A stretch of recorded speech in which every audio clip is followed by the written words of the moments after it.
రెండవ అధ్యాయము మరి 7వ వచనము, యాకోబు సంతతి పేర్లు పెట్టబడిన వారులారా, యాకోబు సంతతికి పేర్లు పెట్టబడిన వారులారా, యెహోవా దీర్ఘశాంతము మరి తగ్గిపోయినా, యెహోవా దీర్ఘశాంతము తగ్గిపోయినా అంటే తగ్గిపోలేదు.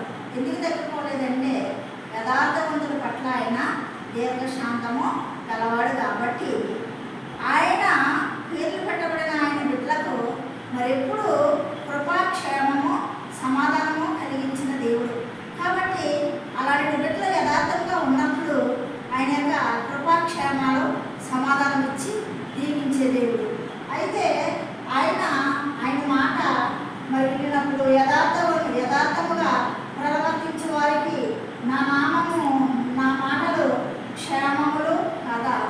యథార్థముగా నా మాటలను బట్టి మీరు యథార్థంగా జీవిస్తే నా మాటలు మీకు యథార్థము కావా? అవునండి, యోబు యథార్థంగా జీవించాడు కాబట్టి యోబు జీవితంలో మరి ఎన్నో కష్టాలు, ఎంతో భయంకరమైన వ్యాధి, మరి స్నేహితులు కూడా హేళన చేసినప్పుడు కూడా ఆయన యథార్థత వదిలిపెట్టలేదు కాబట్టి తిరిగి మరి చిన్న పిల్లవాడి శరీరం వలె ఆయనకి ఇచ్చి సమస్తం పోగొట్టుకునే యథార్థత వదలపెట్టలేదు కాబట్టి రెండంతలుగా యోబును దీవించిన దేవుడు. కాబట్టి నా మాటలు మీరు మరి విని యథార్థంగా ఉన్నప్పుడు మీకు దీర్ఘశాంతమును కృపాక్షేమాన్ని నేను కలగజేసిన దేవుడునని దేవుడు మాట్లాడుతున్నాడు.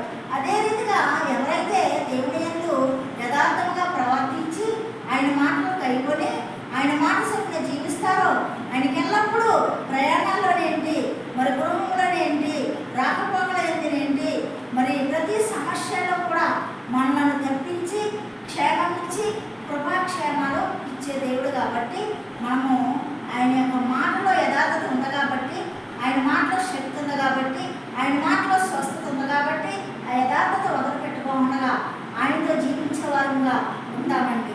అలాంటి దేవుణ్ణి మనము ఆరాధిస్తున్నాం, యథార్థవంతుడైనటువంటి దేవుడు. కాబట్టి పరిశుద్ధుడు అని పొగడవలసిన దేవుడు. కాబట్టి ఆ పరిశుద్ధాత్మ శక్తిని పొందుకున్న వారు యథార్థతను వదిలిపెట్టరు. కాబట్టి ఆ శక్తిని పొందుకుని ఈ లోకంలో యథార్థంగా జీవించి దేవుడికి మహిమ తెచ్చేవారుగా ఉన్నామండి. ఈ పరిశుద్ధ వాక్యం దేవుడు దీవించుగాక. ఆమేన్.